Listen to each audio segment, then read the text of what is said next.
एक बार गौतम बुद्ध एक गांव से गुजर रहे थे। उस गांव के लोग उन्हें पसंद नहीं करते थे। उन लोगों ने बुद्ध को घेर लिया और उन्हें बुरा भला कहने लगे। गांव वालों का सरदार सबसे ज्यादा नाराज था। वह तो बुद्ध को गालियां ही देने लगा, पर बुद्ध इस सबसे बेपरवाह मंद मंद मुस्कुराते रहे। सरदार काफी देर तक बुद्ध को गालियां देता रहा, लेकिन कुछ ही देर में उसका मुंह सूखने लगा, जिससे वह चुप हो गया। यह देखकर बुद्ध बोले, अगर तुम्हारी बातें समाप्त हो गई हों तो मैं आगे बढ़ूं। मुझे आगे वाले गांव में जाना है, वहां के लोग मेरी प्रतीक्षा कर रहे होंगे।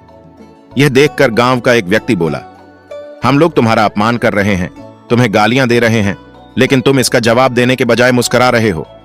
तुम इसकी प्रतिक्रिया क्यों नहीं देते? बुद्ध बोले, वत्स, तुमने आने में तनिक देर कर दी। यदि तुम 10 वर्ष पहले आए होते तो मजा आ जाता, क्योंकि 10 वर्ष पहले मैं भी तुम्हारी तरह था।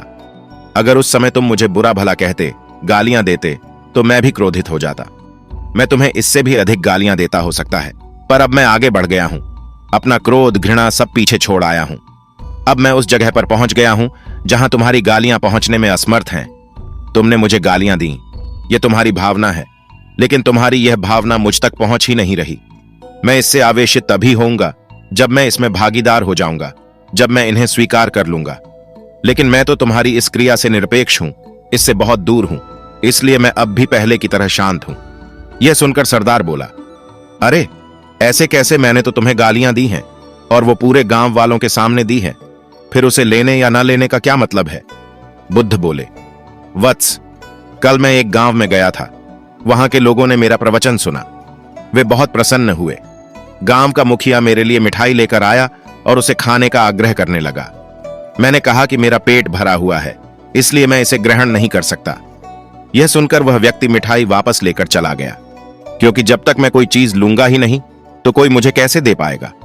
इसमें तो मेरी सहमति आवश्यक है ना? हां, एक व्यक्ति ने बुद्ध का समर्थन किया।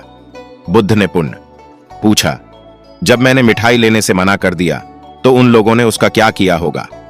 एक व्यक्ति ने जवाब दिया, उन्होंने मिठाई अपने घर वालों में बांट दी होगी। बुद्ध ने कहा, ठीक कहा तुमने। उस मिठाई की तरह ही तुम मेरे लिए गालियां लेकर आए हो और चाहते हो कि मैं इन्हें ग्रहण कर लूं, पर भाई मैं इन्हें लेता ही नहीं। अब बताओ तुम इनका क्या करोगे? उस व्यक्ति के पास इसका कोई जवाब नहीं था। बुद्ध पुण्य बोले, मुझे तुम पर दया आती है वत्स। अरे क्रोध तो मुझे तब आएगा जब मैं ये गालियां ले लूंगा, और जब मैं गालियां लेता ही नहीं तो क्रोध का तो सवाल ही नहीं उठता। बुद्ध की बातों पर सरदार ने कोई प्रतिक्रिया नहीं दी। शायद वह कुछ सोच रहा था। बुद्ध बोले, मैं अपनी आंखों से देख रहा हूं कि गाली एक कांटा है, जिसे देने वाला व्यक्ति और लेने वाला व्यक्ति दोनों क्रोध से पागल हो जाते हैं। तो फिर तुम ही बताओ कि मैं आंखें रहते हुए भी कैसे कांटों पर चलूं? आंखें रहते हुए मैं कैसे गालियां ले लूं? और होश में रहते हुए मैं कैसे क्रोधित हो जाऊं? इसलिए मुझे क्षमा करो वत्स, मैं तुम्हारा उपहार ग्रहण करने में असमर्थ हूं। ऐसे कहते हुए बुद्ध ने अपने हाथ जोड़ दिए।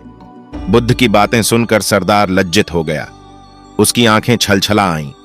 उसने कुछ कहना चाहा, पर उसके होठों ने कोई जवाब दन ही दिया, और जब उससे रहा नहीं गया तो वह बुद्ध के चरणों में गिर पड़ा। दोस्तों, हम में से ज्यादातर लोग यही समझते हैं कि हमारे दुखों का कारण कोई दूसरा व्यक्ति है, और जब हम ऐसा मानते हैं तो हम अपने स्वनियंत्रण की कमी और अक्षमता को अनदेखा कर रहे होते हैं। वास्तव में यह हम पर निर्भर करता है कि हम दूसरों के द्वारा प्रदान की गई नकारात्मकता को स्वीकार करते हैं या नहीं।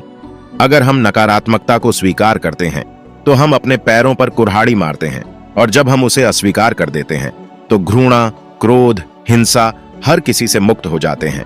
तो दोस्तों, आपको ये कहानी पसंद आई तो एक लाइक अवश्य करें, और आपको यह कहानी कैसी लगी हमें कमेंट करके जरूर बताना, और ऐसे ही और कहानी के लिए सब्सक्राइब का बटन जरूर दबाएं।